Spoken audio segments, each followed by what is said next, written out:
पुराने जमाने की बात है। एक घने जंगल के पास एक छोटा सा गांव हुआ करता था। उस गांव में एक दंपति रहा करता था। बहुत साल बीतने के बाद भी उन्हें कोई संतान की प्राप्ति नहीं हुई। अब वे दोनों बूढ़े हो गए थे। वे दोनों अपने गुजर बसर के लिए मौसम के अनुसार अपनी बगिया में हरी सब्जियां उगाया करते थे और उसे बेचकर अपनी जरूरतों को पूरी करते थे। एक दिन की बात है, वे दोनों दोपहर को अपनी बगिया में अरबी लगा रहे थे। उसी वक्त जंगल में से लोमड़ी का एक झुंड गांव की ओर आ गया। बूढ़े दंपति को अरबी लगाते देख लोमड़ियों के मुंह में पानी आ गया और खाने की चाह में उन्हें एक युक्ति सूझी।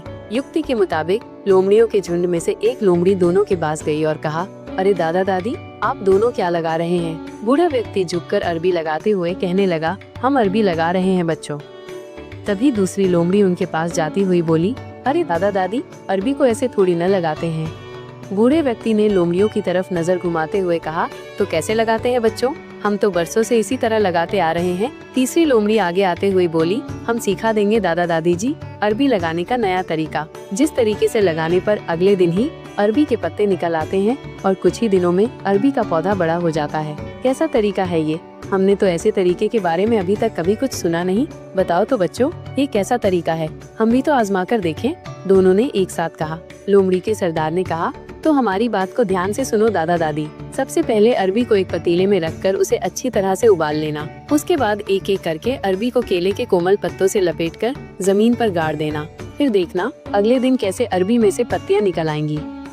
लोमड़ी की बातों को सुनकर दादी आचार्य से भरी नजरों से उनकी ओर देखकर कहने लगी, क्या सचमुच? अरबी का स्वाद चखने के लिए लोमड़ियां बेताब हुए जा रही थीं। वे एक साथ सिर हिलाकर कहने लगी, बिल्कुल सच है दादी जी।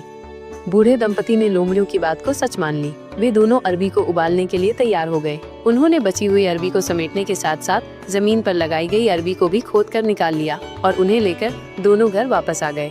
बूढ़ी ने लकड़ी डालकर चूल्हा जलाया। बूढ़े ने सारी अरबी को एक बड़े पतीले में डाला और चूल्हे पर चढ़ा दिया। अरबी उबल चुकी थी। दोनों ने लोमड़ियों के कहे अनुसार एक एक अरबी को केले के कोमल पत्ते से लपेटा और ले जाकर खेत की मिट्टी में लगा दिया। उधर झाड़ियों में छुपकर लोमड़ियां इस नज़ारे का लुत्फ उठा रही थीं और रात होने का इंतजार कर रही थीं। रात हो गई। दिन भर अरबी लगाते लगाते दादा दादी काफी थक गए थे, इसलिए जल्द ही खा पी कर सो गए। इधर लोमड़ियां दबे पाँव आईं। उनके द्वारा लगाई सारी अरबी को जमीन से निकाला और पल भर में चट कर गयी। केले के पत्तों पर टट्टी करके जमीन पर दबा दिया और वहाँ से 9 2 11 हो गयी। सवेरा हो चुका था। दादा दादी को अरबी की फसल देखने की उत्सुकता हो रही थी, इसीलिए बगैर मुंह धोए ही दोनों बगिया की ओर चल दिए। लेकिन ये क्या, उन्हें अरबी का एक भी पत्ता निकला हुआ नहीं दिखा। वे दोनों कुछ सोचने लगे। फिर बूढ़े ने जमीन पर लगाई अरबी को निकाल कर देखना चाहा। जैसे ही उसने जमीन में से निकालकर केले के पत्तों को खोला, उनकी उंगलियां लोमड़ी की शौच से सन गईं। पत्तों से लोमड़ी की शौच की तेज बदबू आने लगी। उधर दादी का भी हाल कुछ ऐसा ही था। इस घटना से दोनों को बहुत ही गुस्सा आया और दोनों ने लोमड़ियों से बदला लेने की ठान ली। बूढ़े ने एक योजना बनाई और बूढ़ी ने उनका साथ दिया। कुछ दिनों के बाद योजना के मुताबिक घर के बरामदे में बैठकर बूढ़ी अपने सर पर हाथ रखकर जोर जोर से रोने लगी, ताकि उसकी आवाज जंगल में लोमड़ियों तक पहुंच जाए। बूढ़ा रसोई घर के अंदर एक लंबी और मोटी बांस की लाठी लेकर छुप गया। बूढ़ी जोर जोर से रोती हुई बिलख रही थी। बूढ़ा मर गया सो मर गया, घर का चावल बढ़ गया। बूढ़ा मर गया सो मर गया, घर का राशन बढ़ गया। उधर लोमड़ियों को बूढ़े के मरने की खबर मिल गई। लोमड़ियों को लगा बूढ़े बूढ़ी की तो कोई संतान नहीं है, तो उनको दफनाएगा कौन?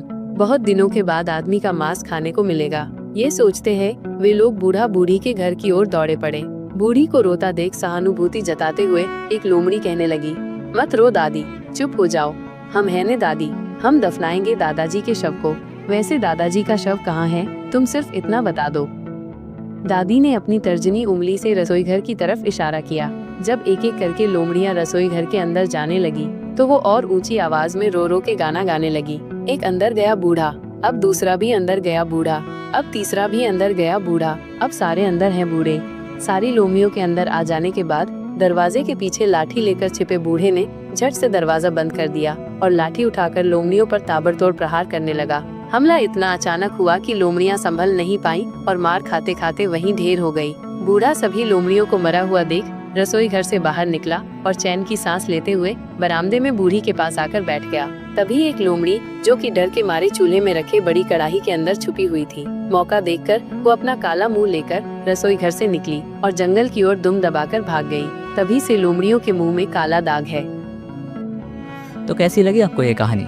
आशा करता हूँ कि आपको ये कहानी पसंद आई है, और अगर आई है तो इस वीडियो को लाइक करो और चैनल को सब्सक्राइब भी, ताकि आगे आने वाली और अच्छी रोचक कहानियाँ आपसे छूट ना पाए। मैं मिलता हूँ आपसे किसी और रोचक कहानी